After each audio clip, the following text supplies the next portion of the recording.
बेटा माँ। डर तो नहीं लग रहा? माँ, पिताजी आ गए? नहीं, अभी नहीं, आ जाएंगे। माँ, पिताजी जंगल क्यों गए हैं? उन्हें डर नहीं लगता क्या? बेटा, एक जंगली शेर ने गांव में आतंक मचा रखा है। तुम्हारे पिता जंगल में उस शेर को मारने गए हैं। अब उस शेर को तुम्हारे पिता से डरना चाहिए। माँ, मैं शेर की बात नहीं कर रहा हूँ, मैं गौ की बात कर रहा हूँ। जो उन्हें जंगल में गौ मिल गई तो? गौ जैसा कुछ नहीं होता, सब हवाएं हैं। है माँ, है।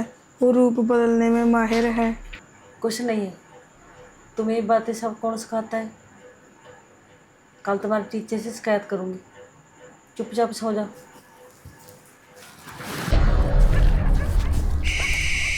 ध्यान से सरपंच साहब, वो शेर जहीं कहीं है।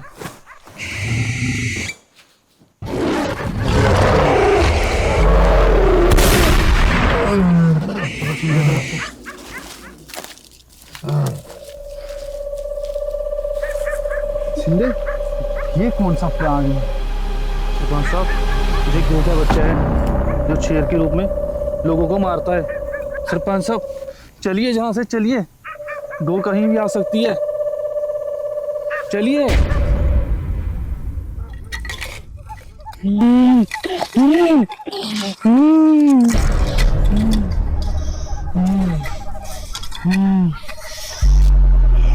तूने मुझसे मेरी बेटी छीनी है और मैं तुझसे तेरा बेटा छीन के उसकी बुरी सजा के अपनी बेटी को जिंदा करूंगी। सरपंच साहब, चलिए चलिए जहाँ से।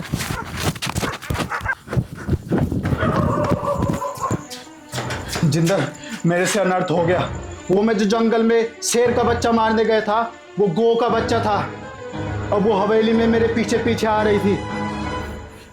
वो परमिंदर की बलि देकर अपने बच्चों को जिंदा करेगी। हमें इस जगह को जल्दी से छोड़ना होगा। चलो जल्दी चलो सिंधा, हमारा गाड़ी में इंतजार कर रहा है।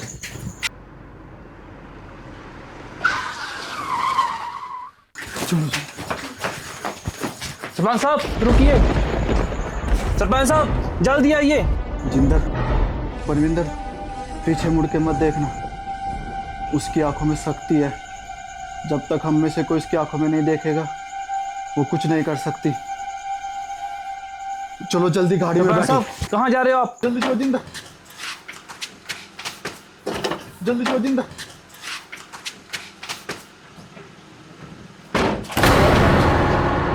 आखिर तुमने मेरी तरफ देख ही लिया सरपंच। अब तुम्हें कौन बचाएगा मुझसे?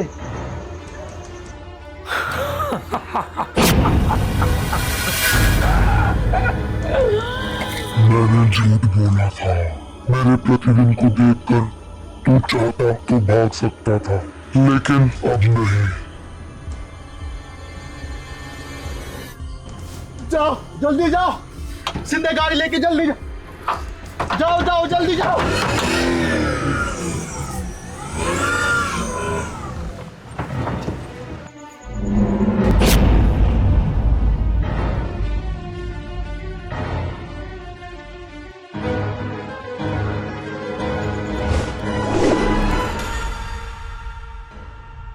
तो इस तरह पूरा परिवार खत्म हो गया। सरपंच के कत्ल में शिंदा को 15 साल की सजा सुनाई गई। सरपंच का बेटा परमिंदर और उसकी घरवाली शिंदर कहाँ है, कोई नहीं जानता। गो आज भी उस घर में परमिंदर का इंतजार कर रही है, ताजो वो परमिंदर को मारकर अपने बच्चे को जिंदा कर सके। सुना है रास्ते से गुजरने वाले लोगों से गो सरपंच के बेटे का पता पूछती है, ना बताने पर उनकी जान ले लेती है। इसलिए गांव के लोग वहां से कभी नहीं गुजरते। परमिंदर, परमिंदर, मेरे पास आओ। मुझे तुम्हारी बहुत जरूरत है। तुम्हारी मौत ही मेरी बेटी की जिंदगी है। तुम्हारी बलि देकर मैं अपनी बेटी को जिंदा कर पाऊंगी। परमिंदर, परमिंदर।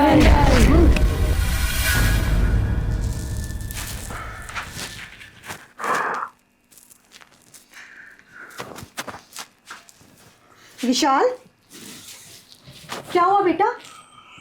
ठीक हो तुम?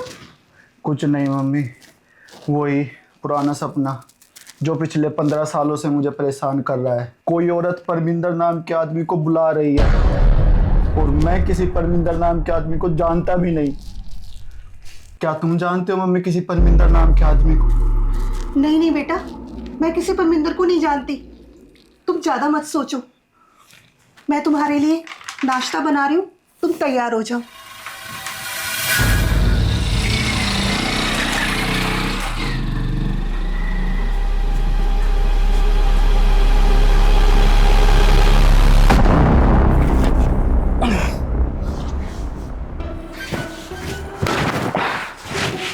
रात को मेरे घर छोकरी लेके आता है, शर्म नहीं आती तेरे को? ऊपर से 4 महीने का रेंट नहीं दिया तूने।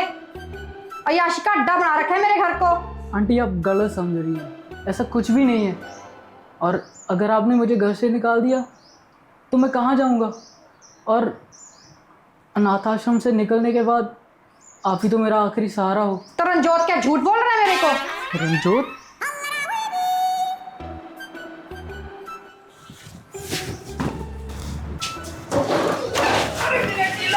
केला मैं देता हूँ तेरे को। आंटी आप इस संदे की बात पर विश्वास करेंगी? इस संदे की ज्ञान से सुनो। माना कि मैं अंधा हूँ, पर मुझे सुनाई सब कुछ साफ साफ देता है। लड़की परमिंदर को बोल रही थी कि मुझे डर लग रहा है, और परमिंदर कहता है कि डरने की कोई बात नहीं है, बुढ़िया घोड़े बेच के सो रही होगी। और फिर एकदम सन्नाटा सा आ जाता है। अच्छा वो तो आंटी मैं इंग्लिश फिल्म देख रहा था और उसमें जो आवाज़ें आ रही थी वो हीरो हीरोइन कर रही थी। I mean, शट अप, मुझे कुछ नहीं सुनना है। मेरा घर खाली करो, निकलो यहाँ से। Aunty aunty aunty please aunty. आज मौसम बड़ा बेईमान है। अरे रंजोत, हाँ जी आंटी। ये ले पकड़ अपना सामान और अपने रहने का इंतजाम कहीं और कर ले। आंटी देखा, जो दूसरों के लिए गड्ढे खोदते हैं वो एक दिन उसमें खुद ही गिर जाते हैं। क्या जरूरत थी आंटी से शिकायत करने की? हम हमेशा भाई की तरह रहे हैं, लेकिन साले कल जब लड़की आई तो तू बदल गया। बकवास बंद कर और आइंदा से मुझे अपनी गंदी शक्ल मत दिखाना। आज से तेरे मेरे रास्ते अलग। अलग? सोच ले, तेरा खाना कौन बनाएगा? खाने के बाद बर्तन कौन साफ करेगा? और तेरे कपड़े कौन धोएगा?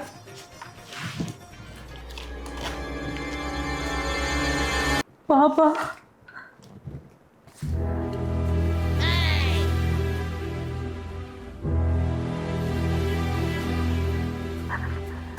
रामगढ़ में प्रॉपर्टी?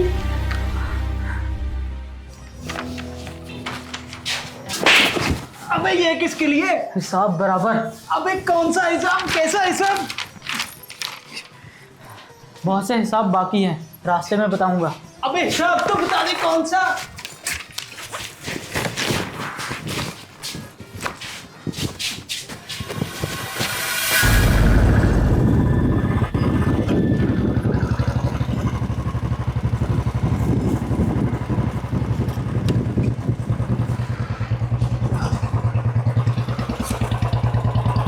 अरे भाई। हाँ साहब। रामगढ़ जाने का रास्ता यही है क्या? हाँ साहब, आप जहाँ से मत जाओ तो अच्छा है। क्यों? वहाँ पे क्या खतरा है? वहाँ को रहती है। को? हाँ साहब, को वो आने जाने वाले को पीछे से आवाज़ देती है और पीछे मुड़कर देखने पर वो सरपंच के बेटे का पता पूछती है और पता ना बताने पर सामने वाले को जान से मार देती है। जान से? साहब, इसमें हंसने वाली बात नहीं है, वो है, सच में है। देखो, मैं इस एरिया का नया इंस्पेक्टर हूँ और यहाँ पे इंचार्ज बन के आया। नमस्कार साहब, नमस्कार। देखो घबराओ मत, मैं धीरे धीरे तुम लोगों के सारे डर खत्म कर दूँगा। पर साहब अब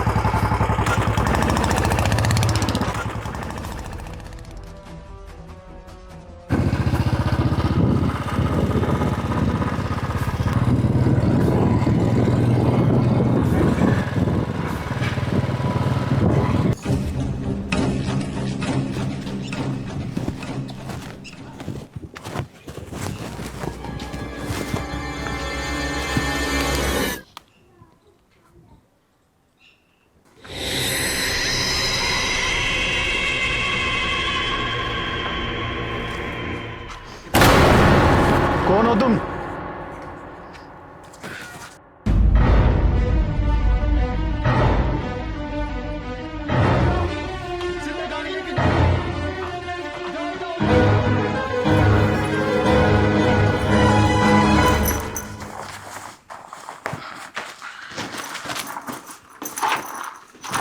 विशाल, हाँ बेटा कहीं जा रहे हो? हाँ माँ, रामगढ़। रामगढ़? हाँ माँ, जो सुपने मुझे पिछले 15 सालों से तंग कर रहे हैं उन सब का राज रामगढ़ में ही छुपा हुआ है। मैं जाऊंगा और राज पता करके आऊंगा कि मुझे ही क्यों वो सपने आ रहे हैं पिछले 15 सालों से।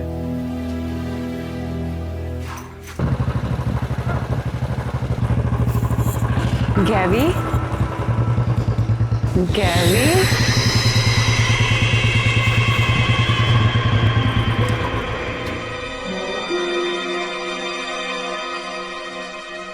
गैवी। कमाल है, आज मैं पहली बार यहाँ आया हूँ और ये मुझे मेरा नाम लेकर पुकार रही है। कहीं ये इंस्पेक्टर साहब, हमें रामगढ़ जाना है, क्या आप हमें वहाँ तक छोड़ दोगे?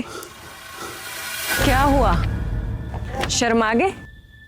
अच्छा एक बात बताओ, सरपंच जी का बेटा कहाँ मिलेगा?